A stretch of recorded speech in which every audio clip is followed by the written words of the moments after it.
You're listening to Zoo FM, Dubbo's best music from the 80s to now. You're joined by Corbs for your Monday morning. Hope you had a fantastic weekend, and hopefully we'll get through Monday all right together. Now, as we usually do every fortnight on a Monday morning, we are joined by a very special guest. We have Dubbo Mayor Matthew Dickerson joining us here in the Zoo FM studio this morning. How are you going this morning, Mr. Dickerson? You're talking it up too much. A very special guest. Gee, you've got the listeners thinking there's going to be some international film star on or something. Oh, we got to... Anyone that comes in to visit is special to us. There you go. We very much appreciate it, so I'm not here on my lonesome. Yeah, fair enough too. Probably gets a bit lonesome, doesn't it? Talking to a microphone all day. Hoping there's someone out there listening to what you're saying. I'm sure there are. I'm sure there's thousands of people listening. But sometimes you go, is anyone listening to what I'm saying right this second? So, I really like this song. I hope people like it too. Yeah, that's right. It must be, this Michael Jackson song, I think it did all right.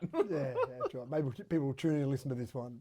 But then, of course, it's a great excuse for me to talk about and learn about some important things going on. You mentioned when you came in that this is the last day to get signed up for voting for the referendum, is that right? Exactly right. So if you aren't registered at the moment, or you might want to check your details, for example, then today is the last day you can do that. You can do it online, you can make a phone call, but basically it's really important. I just love the democracy that we've got in this country, and people have died to protect this democracy. So it's actually, I think we almost owe it as a mark of respect to make sure that we take advantage of that democracy. It could be that you've only recently turned 18, for example, and you haven't registered to vote yet, so make sure you go out and get registered. You might have moved where you live, for example, but just make sure you're registered, because this is an important vote. Every vote's an important vote, whether it be a local, state or federal election, whether it be any referendum we've had in the past. It's been a long time. It's last century since we've had a referendum, actually, so it's been a while since we've had a referendum.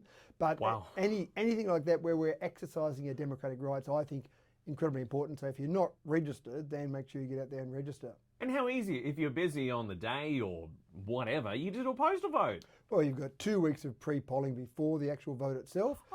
Then you've got the ability to get around to so many different polling booths. So yeah, it's fairly easy to do. Yeah. Surely you can make the time for the 5 minutes it might take you to vote to have your say. And again, this referendum is an important referendum, as every referendum has been in our history. But this referendum, been a lot of talk about this referendum for a lot of years. So now we're finally here. Then make sure you take advantage of it and don't miss out on that opportunity to have your say. Yeah, we could be living in a country where we're not heard like that at all. But let's hear a bit more what's going on. I see we've got noted here the building summary for August 2023. Well, a couple of things on that. We do a building summary. We had our committee meetings last week at council, and we have a building summary just to give people an idea of how many DAs we're processing and what's happening with those. So a couple of things that are significant in that building summary. The first thing is the value of DAs that went through in August. $19.5 million worth of DAs approved in August. So far this year, and again, it's only 2 months this year, we've had a 78% increase in the value of DAs compared to July, August last year. So that's a good sign. Now keep in mind that across the nation, building approvals are going down because interest rates have gone up. You've also got building materials and building costs going up. Some builders have estimated to me that over the last 3 years, costs have gone up between 30% and 50%.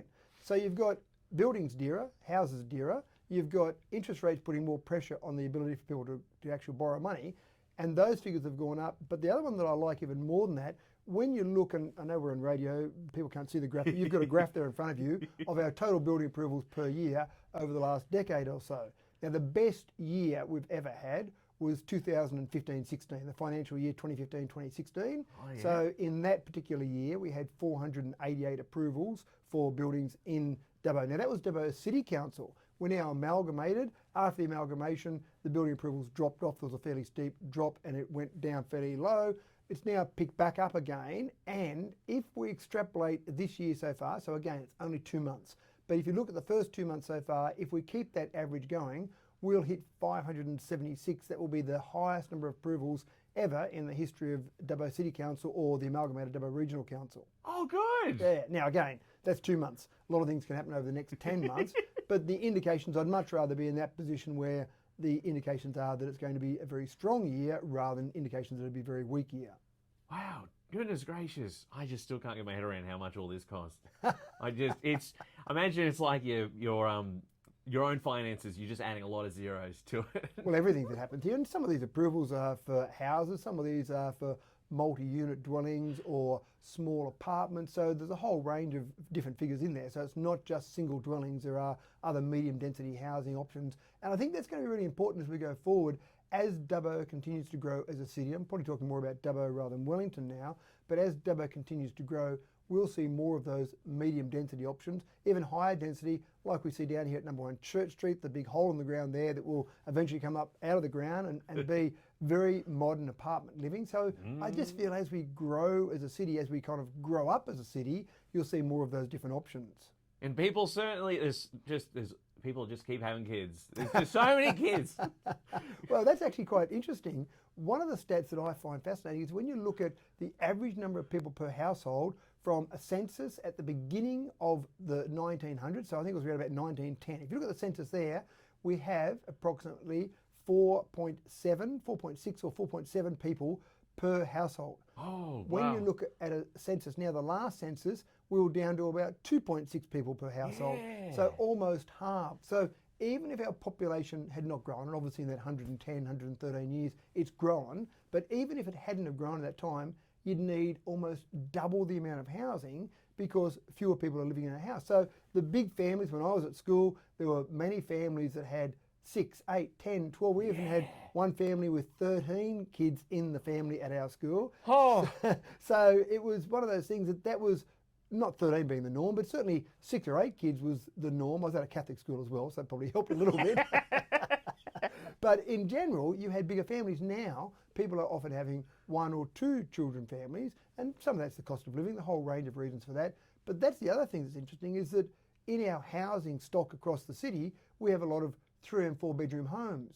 But there's more demand now for 1 and 2 bedroom homes because, again, the families aren't quite as big. So, yes, people are still having kids, but more of what we're seeing is that people want to be here in Dubbo. People are wanting to move to Dubbo. Sometimes that's young professionals, maybe young professional couples. Sometimes it's a young family, might be mum and dad with maybe 1 or even 2 kids. So you don't want a huge house, you want smaller houses for them. So that's really changing that overall requirement and the housing stock that we have. And that's what I found coming from Brisbane at the start of last year is I had to go where the work was. Yeah.